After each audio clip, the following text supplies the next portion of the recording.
Praise the Lord, hallelujah hallelujah. परमेश्वर को महिमा मिलने पाए, सुंदर आराधना के लिए परमेश्वर को महिमा। हाँ, सचमुच हमारा परमेश्वर जो है अद्भुत काम करने वाला परमेश्वर है। आमीन, हालेलुया। वो महान परमेश्वर है, वो दयालु परमेश्वर है, वो हमारे बीच में काम करता है, इसलिए हम परमेश्वर को महिमा देने पाए इस समय। सचमुच वो हमारे बीच में है। आज के दिन जो दिन है वो विश्राम का दिन है। मैं सोचता और मैं समझता हूँ आप लोग सब विश्राम कर रहे होंगे परमेश्वर के हुजूरी में और परमेश्वर का आनंद उठा रहे होंगे। आमीन, हालेलुया। ओ हालेलुया। परमेश्वर को महिमा मिलने पाए सभी बातों के लिए। परमेश्वर सचमुच हमारे बीच में अद्भुत काम को करता है। आइए हम वचन में से देखेंगे। आज का जो मेरा टॉपिक जो है वो है पवित्र आत्मा के विरुद्ध पाप करना। इसके मतलब क्या है आज हम थोड़े देखेंगे वचन में से। पवित्र आत्मा के विरुद्ध पाप करना, इसके विषय में देखेंगे। और यीशु मसीह ने जो महायाजक थे, जो फरीसी थे, उनको बोल दिया जो कोई मनुष्य के पुत्र के विरोध में कोई बात कहेगा उसका ये अपराध क्षमा किया जाएगा, परंतु जो कोई पवित्र आत्मा के विरोध में कुछ कहेगा उसका अपराध न तो इस लोक में न आने वाले में क्षमा किया जाएगा। आमीन, हालेलुया। मेरे प्रियो, यीशु मसीह खुद कहता है कि आपने मेरे विरुद्ध जो भी पाप किया वो आपको क्षमा किया जाएगा। उसके पाप का बलिदान है, उस पाप से छुटकारा है। लेकिन अगर आपने पवित्र आत्मा के विरोध में कुछ पाप किया, वो पवित्र आत्मा के विरोध में कुछ बोला, उसको पाप का क्षमा नहीं है।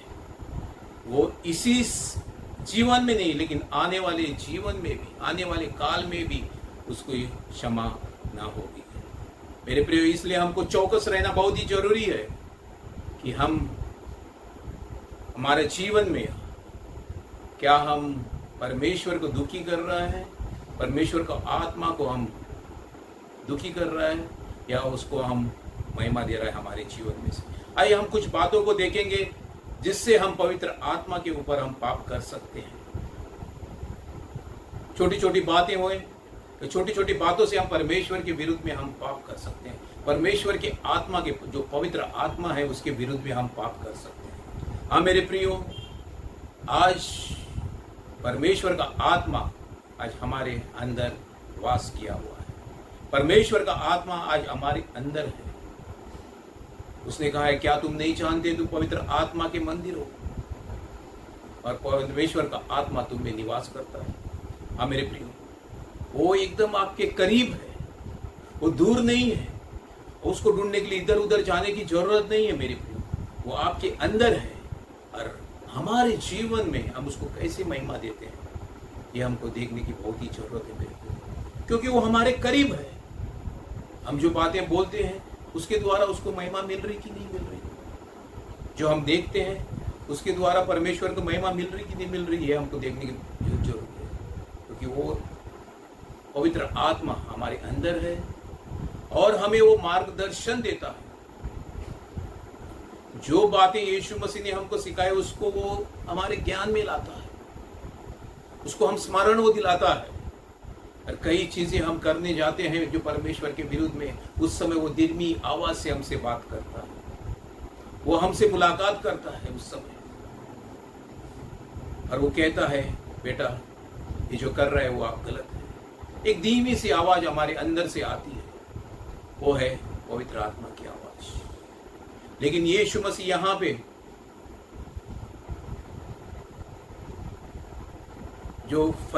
वहां पे इस जो घटना जो है, इस घटना में यीशु मसीह जो फरीसी लोगों को कहता है, जो कोई मनुष्य के पुत्र के विरोध में कोई बात कहेगा उसके अपराध क्षमा किए जाएंगे, परंतु जो कोई पवित्र आत्मा के विरोध में कुछ कहेगा उसका अपराध ना तो इस लोक में ना आने वाले में क्षमा किए जाएंगे। ये जो उल्लेख है, जिस समय जो है वहां पे यीशु मसीह के पास जो है बीमार लोग वहां पे आते हैं, लंगड़े, अंधे, और जो वो विभिन्न परिस्थितियों में लोग वहां पे आते हैं और यीशु मसीह उनको हाथ लगा के यीशु मसीह उनको क्या करता है, चंगा करता है। और जब वो चंगा करने लगे और वो ठीक होने लगे तो वहां के लोग कहने लगे, क्या दाऊद की संतान है जो आने वाले थे। लेकिन कुछ फरीसियों ने यह सुनकर कहा, ये तो दुष्ट आत्माओं के सरदार शैतान की सहायता से के बिना दुष्ट आत्माओं को नहीं निकालता। उसने उनसे कहने लगा कि ये दुष्ट आत्माओं से भर के वो दुष्ट आत्माओं को निकालता है, दुष्ट बीमारियों को वो चंगा करता है। मेरे प्रियो, यहाँ जो परमेश्वर का वचन हमें कहता है कि वो तो पवित्र आत्मा के सामर्थ से वो काम करता था। ये हमको देखने के मिलते हैं मत्ती के 12 में। पर यदि मैं परमेश्वर की आत्मा की सहायता से दुष्ट आत्माओं को निकालता हूं तो परमेश्वर के राज में तुम्हारे पास आ पहुंचा है। मैं जो ये करता हूं वो क्या है, मेरे शक्ति से नहीं, मेरे बल से नहीं, न कि ही विचित्र आत्मा से नहीं, लेकिन मैं जो करता हूं कि परमेश्वर की सहायता से दुष्ट आत्माओं को निकालता हूं। मैं कैसे निकालता हूं? पवित्र आत्मा की सहायता से निकालता हूं। लेकिन फरीसी और वहां पे जो याजक थे वो कहने लगे, ये तो दुष्ट आत्मा से निकालता है। इसलिए वो कहता है वहां पे, इसलिए मैं तुमसे कहता हूं कि मनुष्य का सब प्रकार का पाप और निंदा क्षमा की जाएगी, पर पवित्र आत्मा की निंदा क्षमा न की जाएगी। जो कोई मनुष्य के पुत्र के विरोध में कोई बात कहेगा उसको यह अपराध क्षमा किया जाएगा, परंतु जो कोई पवित्र आत्मा के विरोध में कुछ कहेगा उसका अपराध ना तो इस लोक में न आने वाले में क्षमा किया जाएगा। मेरे प्रिय, वहां पे वो कहता है, मैं तो जो दुष्ट आत्माओं को मैं निकालता हूं, मैं लोगों को मैं चंगा करता हूं, ये पवित्र आत्मा के सामर्थ से करता हूं। लेकिन वहां फरीसी जो थे वो बोलने लगे कि ये जो कर रहा है वो दुष्ट आत्मा से भर के कर रहा है, ये पवित्र आत्मा के विरोध वो बोलने लगे। लेकिन उन्हें बोल दिया, अगर आप पवित्र आत्मा के विरुद्ध आप बोलोगे तो आपको इस पाप की क्षमा नहीं है। मेरे प्रियो, कई बार हम पवित्र आत्मा उतर जाता है, कई बार कोई लोग आत्मा से भर जाते हैं, भिन्न भिन्न भाषा बोलने लगते हैं और चंगाई होती है। कई बार लोग बोलते रहे, अरे ये तो क्या, ये जादू टोने से निकाल देते हैं। मेरे प्रियो, नहीं, हमको ऐसे कभी नहीं बोलना है। ये परमेश्वर की सामर्थ है, ये परमेश्वर की आत्मा है वो जो उसको छुटकारा देता है, और उसी के द्वारा हम जो लोग जो वहां पे आते हैं वो छुटकारा पाते हैं। वो जो महिमा पवित्र आत्मा को मिलनी चाहिए थी, जो महिमा जो है परमेश्वर को मिलनी चाहिए थी, वो फरीसी थे, जो याजक थे, वो क्या दुष्ट आत्मा को देने लगे। लेकिन परमेश्वर इसमें कॉम्प्रोमाइज नहीं करता। परमेश्वर जो है महिमा का योग्य परमेश्वर है, जो उसको महिमा मिलनी चाहिए वो मिलनी चाहिए, उसको दूसरे के साथ हम तुलना नहीं कर सकते। कई बार हम कलीसिया में देखते हैं, कई लोग चंगे हो जाते हैं, उसके बाद पास्टर क्या फूल जाते हैं, अरे मैंने तो भैया इसको दुष्ट आत्मा, मैंने हजारों दुष्ट आत्माएं निकाले, मैंने ऐसे। कई बार हम जो महिमा जो परमेश्वर को देना चाहिए वो हम खुद लेते हैं।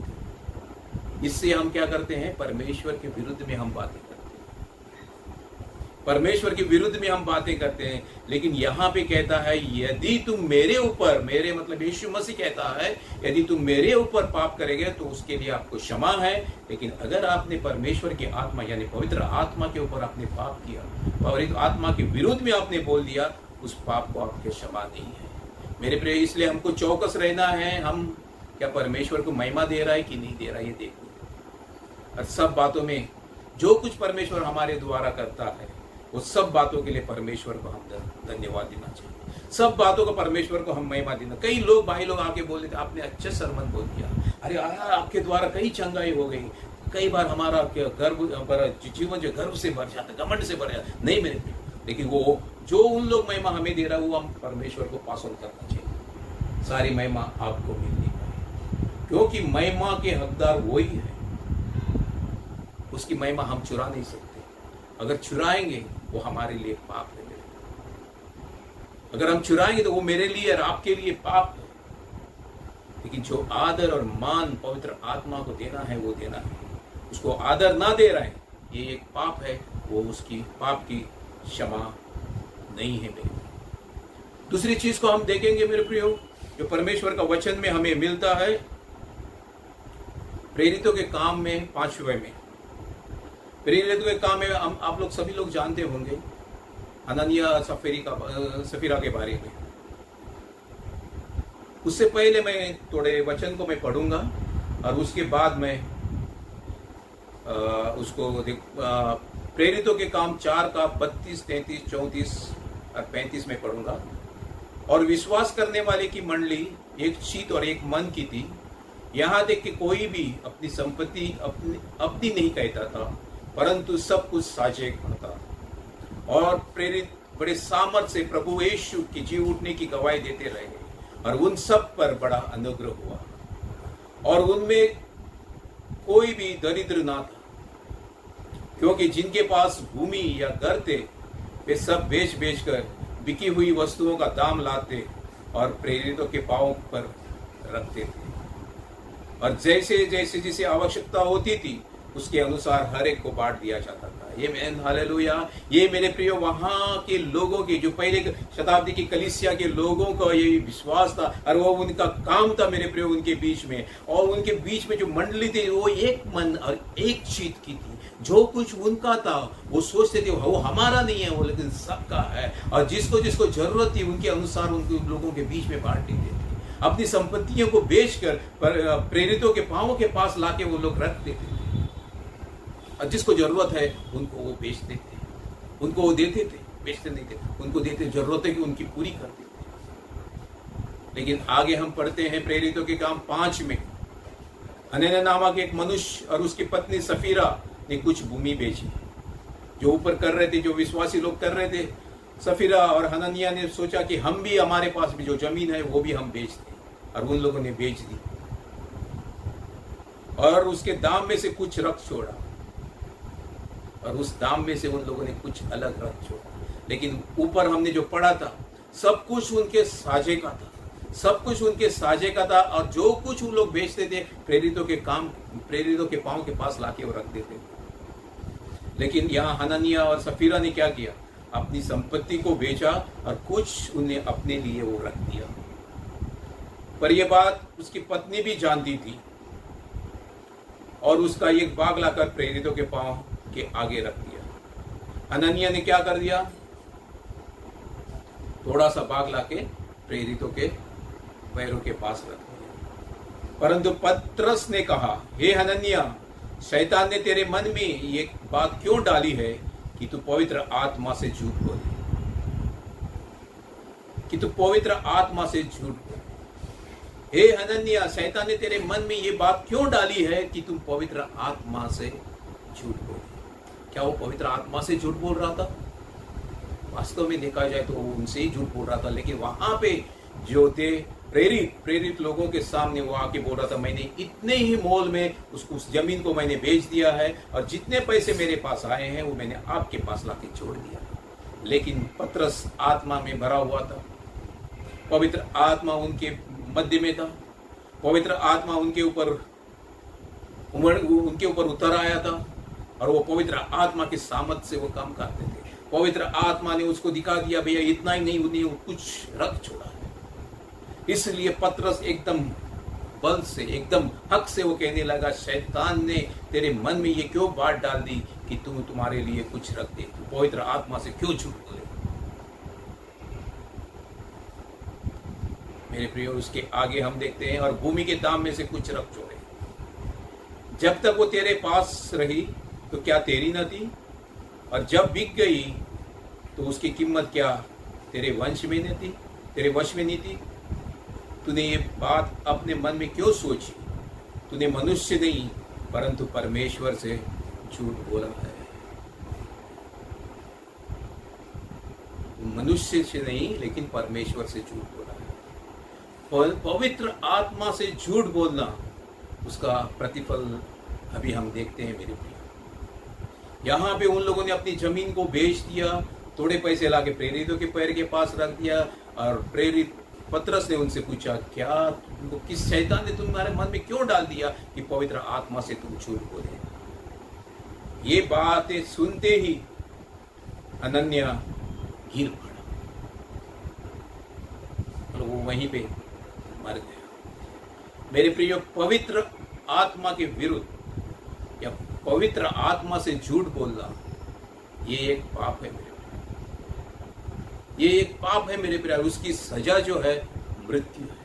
ये हम देखने पाते हैं मेरे प्रिय इसके अनन्या के जीवन में। तो पवित्र आत्मा से झूठ ना बोले, पवित्र आत्मा से झूठ ना बोले। आगे हम देखते हैं, उसी वाक्य में आगे देखते हैं, लगभग 3 घंटे के बाद उसकी पत्नी, मैं प्रेरितों के काम 5 और 7 से 10 पढ़ूंगा। लगभग 3 घंटे के बाद उसकी पत्नी जो कुछ हुआ था ना जानकर भीतर आई। तब पतरस ने उनसे कहा, मुझे बता, क्या तुमने वह भूमि इतने में ही बेची थी? उसने कहा, हाँ, इतने में ही। पतरस ने उनसे कहा, क्या बात है कि तुम दोनों प्रभु की आत्मा की परीक्षा के लिए एक साथ सहमत हुए? तुमको किसने तुम्हारे मन में डाल दिया है कि परमेश्वर की पवित्र आत्मा की परीक्षा करें? क्या आपको मालूम नहीं है परमेश्वर सर्वव्यापी है, हर जगह पे उपस्थित होता है और सब कुछ वो देखता है? लेकिन तुम्हारे मन में किसने डाल दिया कि परमेश्वर की आत्मा के विरुद्ध में तू पाप करें? देख, तेरे पति को गाड़ने वाले दीवार के पर ही खड़े हैं और तुझे भी बाहर ले जाएंगे। तब वह तुरंत उसके पांवों पर गिर पड़ी।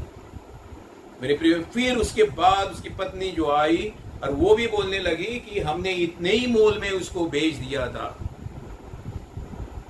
फिर पतरस ने बोल दिया, तुम बोल दो, जो बोल रहा है वो झूठ बोल रहा है, पवित्र आत्मा की तुम परीक्षा ले रहा है। और उसका प्रतिफल मेरे प्रियो, वो वहीं उनके पैरों के पांव के पर वहां पे गिर पड़ी। पवित्र आत्मा से झूठ बोलना, इसकी सजा है मेरे प्रियो, मृत्यु। हमको चौकस रहना है, हमको चौकस रहने की बहुत जरूरत है मेरे प्रियो, कि हम पवित्र आत्मा के विरुद्ध में बातें तो नहीं कर रहा है। क्या पवित्र आत्मा से हम झूठ तो नहीं बोल रहा है? हमने देखा मेरे प्रियो यहाँ कि पवित्र आत्मा के विरुद्ध बात करना एक पाप है, पवित्र आत्मा से झूठ बोलना ये पाप है। और उसकी सजा हमने देखी है, उसकी सजा जो है मृत्यु है। आगे कहता है कि पवित्र आत्मा को शौकित ना करो, पवित्र आत्मा को शौकित ना करो। पहले हमने देखा था कि हम उसके विरुद्ध में ना बोले। दूसरी हमने देखा था उससे हम झूठ ना बोले। अभी हम देखेंगे पवित्र आत्मा को शौकित ना करें, पवित्र आत्मा को दुखी ना करें। परमेश्वर की आत्मा को शौकित मत करो। एफिसियों की पत्री जो है उसका 4:30 में से पढ़ रहा हूं मैं। परमेश्वर के आत्मा को शौकित मत करो, जिससे तुम पर छुटकारे के दिन के लिए छाप दी गई है। आमीन, हालेलुया। पवित्र आत्मा को शौकित मत करो, ये भी एक पाप है मेरे। उसको हम दुख पहुंचाते हैं तो हम पाप करते हैं। कैसे? हम आगे देखते हैं। एफिसियों की पत्री हम 4:25 से हम 32 पढ़ेंगे तो हम लोगों को इसमें से समझ में आ जाएगा। इस कारण झूठ बोलना छोड़कर हर एक अपने पड़ोसी से सच बोलो, क्योंकि हम आपस में एक दूसरे के अंग हैं। क्रोध तो करो पर पाप मत करो। सूर्य अस्त होने तक तुम्हारा क्रोध ना रहे और शैतान को अवसर ना दो। 28, चोरी करने वाला फिर चोरी ना करे, वरन भले काम के लिए अपने हाथों से परिश्रम करे, इसलिए कि जिससे प्रयोजन है उसे देने में उसके पास कुछ हो। कोई गंदी बात तुम्हारे मुंह से ना निकले, पर आवश्यकता के अनुसार वही निकले जो उन्नति के लिए उत्तम हो। आमीन, हालेलुया। ताकि उससे सुनने वाले पर अनुग्रह हो। परमेश्वर की आत्मा को शोकित मत करो, जिससे तुम पर छुटकारे के दिन के लिए छाप दी गई है। सब प्रकार की कड़वाहट और प्रकोप और क्रोध और कलह और निंदा सब बैरभाव समेत तुमसे दूर किए जाए। एक दूसरे पर कृपालु और करुणा में, और जैसे परमेश्वर ने मसीह में तुम्हारे अपराध क्षमा किए हैं, वैसे तुम एक दूसरे के अपराध क्षमा करोगे। और अगर हम ये नहीं कर रहा है, जितने बातें हमने अभी देखा है, झूठ बोलना हम नहीं छोड़ रहा है, पड़ोसी से हम अच्छे से बातें नहीं कर रहा है, पड़ोसी से हम अच्छे से व्यवहार नहीं कर रहा है, हम क्रोध कर रहा है, हम चोरी कर रहा है, हम झूठ बोल रहा है, हम गंदी बातें कर रहा है, कड़वाहट प्रकोप और क्रोध हमारे जीवन में है, निंदा बैरभाव हमारे जीवन में है, तो हम क्या करने पाते हैं? पवित्र आत्मा को शोकित कर देते हैं, क्योंकि वो हमारे अंदर है। और वो हमारे अंदर है तो हमारे जीवन में से उसके फल को दिखाई देना चाहिए, ना कि ये चीजें जो हमने अभी देखा, ना कि झूठ बोलना, ना कि चोरी करना, ना कड़वाहट रखना, ना क्रोध करना, ना कलह करना, ना निंदा, ना बैरभाव रखना। नहीं, ये सब नहीं होना चाहिए। अगर ये हमारे जीवन में है तो हम जो है पवित्र आत्मा को शोकित करते हैं, पवित्र आत्मा को हम दुखी करते हैं। नहीं मेरे प्रियो, हम पवित्र आत्मा को दुखी ना करें, लेकिन यहाँ परमेश्वर के वचन नंबर 32 में कहता है, पर एक दूसरे पर कृपालु और करुणामय हो।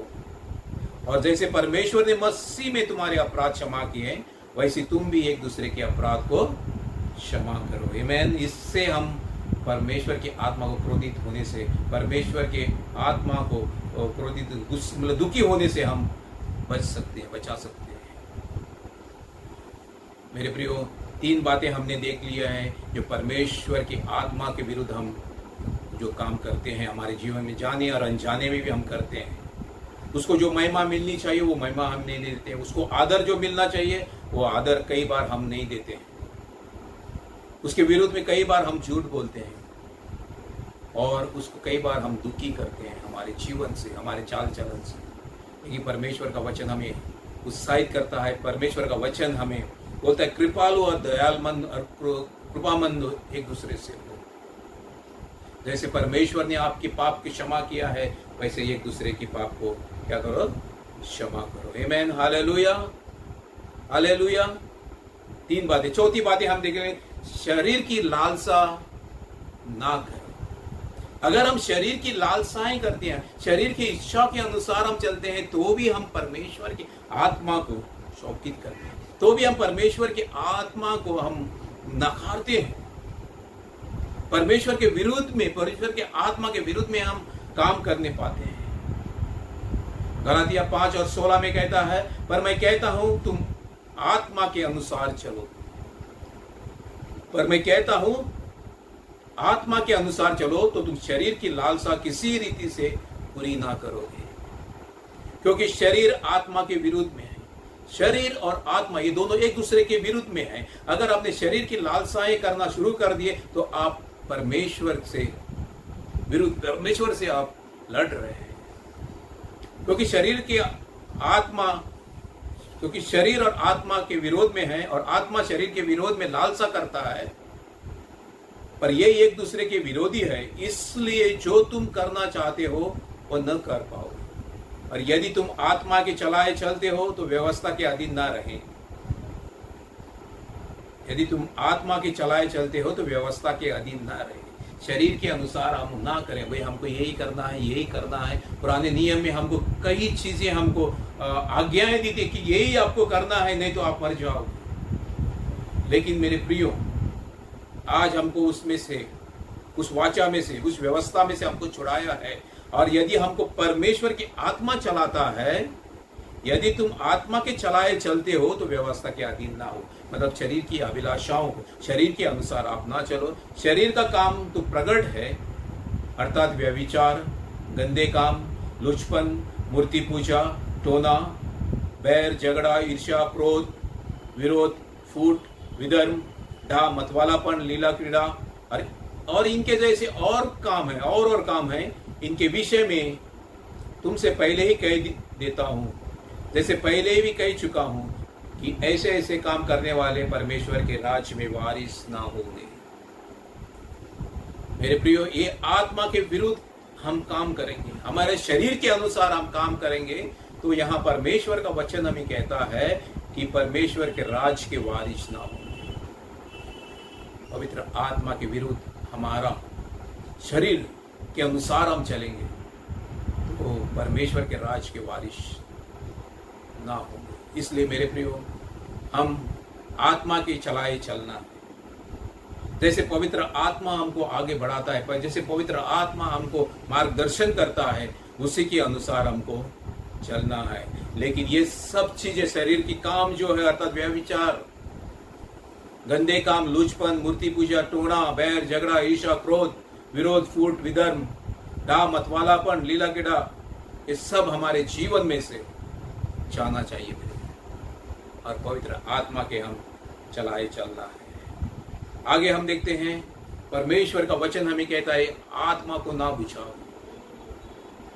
आत्मा को ना बुझाओ। पहला थिस्सलुनीके की पत्री में 5 और 9 में ये कहता है कि आत्मा को ना बुझाओ। पहला थिस्सलुनीके 5 का 19 में कहता है कि आत्मा को ना बुझाओ। हम पढ़ते हैं 14 से मैं पढ़ूंगा।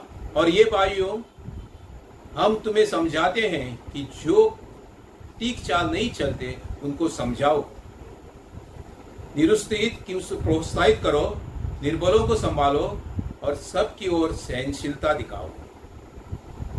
देखो कि कोई किसी के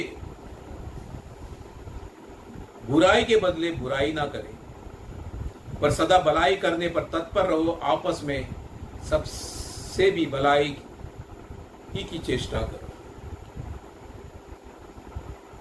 और ये जो काम हमारे जीवन में से दिखना चाहिए, मतलब एक दूसरे को संभालना, एक दूसरे को समझाना, एक दूसरे को जो निर्बल है उनको हमको उठाना है और किसी की बुराई नहीं करना है, बुराई के बदले बुराई नहीं करना है, लेकिन भलाई करना है। और भलाई करने में हमें आगे और आगे दौड़ना है, सदा आनंदित रहना है, निरंतर प्रार्थना में लगे रहना है, हर बात में परमेश्वर को धन्यवाद देना है, क्योंकि तुम्हारे लिए मसीह यीशु में परमेश्वर की यही इच्छा है। आत्मा को ना बुझाओ। अगर ये हम नहीं करते हैं तो हमारे अंदर जो आत्मा है, हमारे अंदर जो आत्मा की आग हमारे अंदर जो है, जिसने उसने हमको अभिषेक किया है, वो अभिषेक हमारा जीवन में से कम होता है। उसको ना बुझाओ बोलते हैं, लेकिन ये सब चीजें करो, एक दूसरे को उठाओ, ये भलाई करते रहो, प्रार्थना करते रहो, सदा आनंदित रहो, सब बात में परमेश्वर को धन्यवाद दो। भविष्यवाणी को तुच्छ न जानो, सब बातों को परखो और जो अच्छी है उसे पकड़े रहो और सब प्रकार की बुराई से बचे रहो। आमीन, हालेलुया। ये आत्मा के फल के कुछ भाग हमारे यहाँ पे हम देखते हैं, ये हमारे जीवन में से दिखना चाहिए। अगर ये हमारे से जीवन में से नहीं दिख रहा है तो आत्मा का आग जो हमारे अंदर है वो बुझ जाती है। अगर हम एक दूसरे की सेवा करने में नहीं लगते, हमारे में हम लगते हैं, एक दूसरे की बुराई करते हैं, एक दूसरे को उठाने में नहीं ले, तो हम क्या करते हैं, अपनी ही लालसा के अनुसार हम चलते हैं, अपने ही कामों के, अपना ही अच्छाई के लिए देखते, दूसरे को हम देखते नहीं। दूसरे के लिए हम ना प्रार्थना करते हैं, दूसरे के लिए हम ना धन्यवाद देते हैं। नहीं मेरे प्रियो, अच्छे काम करो जो परमेश्वर के वचन में लिखा हुआ है। निर्बलों को संभालो, जो कमजोर है उनको संभालो, जो बुराई करता है उसके बदले बुराई ना करो, लेकिन भलाई करने में आगे बढ़ो। और ऐसे करने से हम पवित्र आत्मा की जो आग जो है हम बुझा ना पाएंगे। हालेलुया। क्या आप उत्साहित है आज के वचन के द्वारा? क्या आप सही में उत्साहित है? परमेश्वर का वचन हमें कहता है आत्मा को ना बुझाओ। आगे हम देखते हैं, आत्मा का अपमान ना करो। आत्मा का अपमान ना करो। आत्मा का अपमान करना ये भी पाप है मेरे प्रियो। तो सोच लो कि वो कितने और भारी दंड से योग्य ठहरेगा, जिसने परमेश्वर के पुत्र को पांवों से रोंदा और वाचा का लहू को जिसके द्वारा वो पवित्र ठहराया गया था अपवित्र जाना है और अनुग्रह की आत्मा का अपमान किया है। उसको जो अनुग्रह की आत्मा का अपमान किया है उसको भारी दंड के योग्य है। वो जो पवित्र आत्मा का अपमान जो करता है वो भारी दंड का योग्य है और उसको जो है परमेश्वर के हाथ में डाल दिया जाता है, क्योंकि हम उसे जानते हैं जिसने कहा है पलटा लेना मेरा काम है। परमेश्वर की आत्मा का अपमान करना मतलब परमेश्वर के हाथ में आप गिरना। और यहाँ कहता है पलटा लेना मेरा काम है, मैं ही बदला दूंगा। और फिर यह भी प्रभु ने यह कि प्रभु अपने लोगों को न्याय करेगा। जीवते परमेश्वर के हाथों में पड़ना भयानक बात है। जीवते परमेश्वर के हाथों में पड़ना क्या है? भयानक बात है। इसलिए मेरे प्रियो, परमेश्वर की आत्मा का अपमान ना करें। जिसने यीशु मसीह को तीसरे दिन जी उठाया है वही आत्मा आप में बसा हुआ है मेरे प्रियो। इतने सामर्थ्य आत्मा है मेरे प्रियो, वो जिसने यीशु मसीह को मरे हुए में से जिला के उसको उस महिमा में उसको प्रवेश करवाया। वो सामर्थ्य आत्मा है, वो आपके अंदर रहता है, वो मेरे अंदर रहता है। उसको ना मेरे प्रियो उसका विरोध ना करें, उसको विरोध ना करें। फरीसी लोगों ने उसको विरोध किया और बोलने लगे कि ये तो भैया झूठी आत्मा से वो दुष्ट आत्मा निकालता है। नहीं, जो हम जानते हैं पवित्र आत्मा का काम जो है, हम पवित्र आत्मा को आदर और मान दें, उसका विरोध ना करें, पवित्र आत्मा से झूठ ना बोले। जैसे अननिया सफीरा ने बोला है और वो क्या हो गया? ढेर हो गए, वहीं पे वो मर गए मेरे प्रियो। हम पवित्र आत्मा के विरुद्ध, तो पवित्र आत्मा से झूठ ना बोले। कई बार हम छोटी छोटी बातों में हम झूठ बोलते हैं। बेटा आज चर्च में क्यों नहीं आया है? कुछ काम निकला, लेकिन घर में आराम से तो सो रहा था, कोई काम नहीं। छोटी छोटी बातों में हम झूठ बोल देते हैं, लेकिन जान ले आप किससे बातें और किससे झूठ बोल रहा है। परमेश्वर की आत्मा के विरुद्ध ना बोलना है हमको, परमेश्वर से झूठ नहीं बोलना है, परमेश्वर की आत्मा से झूठ नहीं बोलना है, परमेश्वर की आत्मा को शौकित नहीं करना है, परमेश्वर शरीर की लालसा को नहीं करना है। अगर हम शरीर की लालसा करेंगे, आत्मा हमारे अंदर जो है वो बढ़ने नहीं पाएगा, आत्मा की आग नहीं बुझाएंगे और पवित्र आत्मा को अपमान ना करें। अगर पवित्र आत्मा का अपमान हम करते हैं तो हम परमेश्वर के हाथ में हमको सौंप दिया जाता है, क्योंकि बदला लेना उसका काम है। जीवित परमेश्वर के हाथों में पड़ना कितना भयानक बात है मेरे प्रियो। ये सब पाप है। हम परमेश्वर की आत्मा, जो पवित्र आत्मा, उसके विरुद्ध में हम काम करते हैं। लेकिन आज के दिन हमने जैसे जान लिया है कि क्या क्या पाप है जो परमेश्वर के विरुद्ध में हम करते हैं, परमेश्वर के आत्मा के विरुद्ध में हम करते हैं, लेकिन आज के बाद हम ये नहीं करें, क्योंकि उसने हमारे उद्धार के दिन के लिए उसने छाप मार के रखा है, वही आत्मा से। छुटकारा के दिन के लिए वो उसने छाप मार के रखा है हमारे लिए। उसके विरुद्ध में ना बोले मेरे प्रियो, और उसको हर बातों में परमेश्वर को हम महिमा देने वाले हो सके। आइए हम प्रार्थना करें। स्वर्गीय पिता, आपको धन्यवाद धन्यवाद धन्यवाद देते हैं। आज के सुंदर दिन के लिए आपको धन्यवाद देते हैं। आराधना स्तुति के लिए आपको धन्यवाद देते हैं। जो भाई बहनों ने पिता परमेश्वर विभिन्न टाइम पे इस पेश के द्वारा किया है, इसलिए हम आपको धन्यवाद देते हैं पिता परमेश्वर। और जो भी वचन इनके द्वारा पिता परमेश्वर बोला गया है, वो एक एक के जीवन में कार्यशील होने वाले हो सके पिता परमेश्वर, एक एक के जीवन बदलने वाले हो सके पिता परमेश्वर। आप पिता परमेश्वर आपको धन्यवाद देते हैं आज के दिन के लिए। मेरे द्वारा आपने हम लोगों से बातें करी पिता परमेश्वर की। आपके आत्मा के विरुद्ध हमको ना तो बोलना है, आपके आत्मा के विरुद्ध में हमको ना झूठ बोलना है, और ना आपके आत्मा को हमने दबाना है या उसको क्रोधित करना है या उसको दुखी करना है। आप पिता परमेश्वर हर बातों में हम आपको महिमा देने वाले हो सके, और पवित्र आत्मा को हम शौकित करने वाले आदमी ना बनने पाए, उसको अपमान करने वाले आदमी ना बनने पाए, लेकिन हर बातों में आपको धन्यवाद धन्यवाद। और आपकी जो इच्छा है हमारे जीवन में से जो लोगों तक करना है, और जो जिसके लिए आपने हमको इस संसार में रखा है, वो हमारे जीवन में से पूरी होने वाले हो सके। और मैं पिता परमेश्वर आपके सामने इनको लाके मैं खड़ा कर देता हूँ पिता परमेश्वर। उनकी जरूरतें हम जानते हैं ना हमारे द्वारा वो पूरी हो सकती है, लेकिन आपके भंडार से वो पूरी हो सकती है। वो भंडार को खोल के उनको आशीषित कर देना in the name of Jesus पिता परमेश्वर। सुंदर मौका के लिए मैं आपको धन्यवाद देता हूँ। सारी प्रार्थना विनती आपके मधुर और मीठे प्रभु यीशु मसीह के नाम से होके मांगता हूँ। आमीन। Thank you. God bless you.